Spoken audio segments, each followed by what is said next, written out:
So varicose veins initial స్టేజ్లో ఉన్నప్పుడు home remedies ద్వారా తగ్గించుకునే ఛాన్సెస్ ఏమైనా ఉంటాయా? ఉన్నాయమ్మా. కొన్ని జాగ్రత్తలు మనం తీసుకున్నట్టయితే డెఫినెట్గా ఈ ఇనీషియల్ స్టేజెస్ నుంచి స్టేజెస్ ప్రొలాంగ్ చేయగలం మనం. అంటే ఎలాంటి జాగ్రత్తలు అంటే మనం ఏం లేదు, మోస్ట్లీ మనం ఇప్పుడు చాలా మంది సాఫ్ట్వేర్ ఎంప్లాయీస్ కానీ ఎక్కువసేపు అలా కూర్చొని ఎక్కువ కంటిన్యూస్గా ఉంటుంటారు. అలాంటి వాళ్ళల్లో మనము చిన్న చిన్న బ్రేక్స్ తీసుకొని ప్రాపర్గా హైడ్రేషన్ లెవెల్స్ ఉన్నట్టయితే వాళ్ళకి వీనస్ డిసీజెస్ తగ్గుతాయి. సో అలాంటివి. తర్వాత కొన్ని బేసిక్ వాకింగ్ ఎక్సర్సైజెస్ అవి చేసుకోవచ్చు.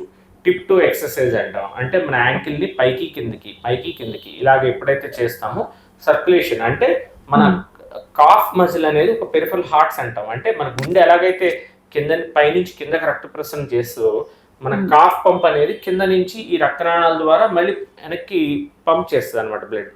ఆ కాఫ్ పంప్ను కూడా మనం మంచిగా చెప్పచ్చు. అందరికి ఇక్కడ మాత్రమే గుండె ఉంటుందని తెలుసు కానీ కాళ్ళల్లో కూడా ఒక గుండె ఉన్నదని చాలా మందికి తెలియదు. సో ఆ గుండెని మనం జాగ్రత్తగా కాపాడుకోవాలంటే ఈ రక్తనాళాల మీద కంపల్సరీ శ్రద్ధ పెట్టాలి. పైనుంచి రక్తం వెళ్ళటమే కాదు, కింద నుంచి రక్తం పైకి వెళ్ళినప్పుడే కదా మనకి సర్క్యులేషన్ అనేది అవుతుంది, లేకపోతే ఒక చోట నిలిచిపోతుంది కదా రక్తం. సో ఈ విషయాన్ని మనం గమనించి ఇలాంటి చిన్న చిన్న హోమ్ రెమెడీస్ చేసుకుంటాము. కొంచెం ఎర్లీ స్టేజెస్ లో ఉన్నప్పుడు స్టాకింగ్స్ కూడా వాడుకుంటాము. నేను చెప్పినట్టు హైడ్రేషన్ లెవెల్స్ మంచిగా మెయింటైన్ చేయడము, ఇవన్నీ చేసుకున్నట్టయితే ఎక్కువసేపు ఒకే చోట నుంచి ఉండకుండా ఉండడము, సిట్టింగ్స్ పోస్చర్ అవాయిడ్ చేయడం చేసినట్టయితే డెఫినెట్గా దీనికి ప్రోగ్రెషన్ అనేది ఫాస్ట్గా కాకుండా ఉంటుంది.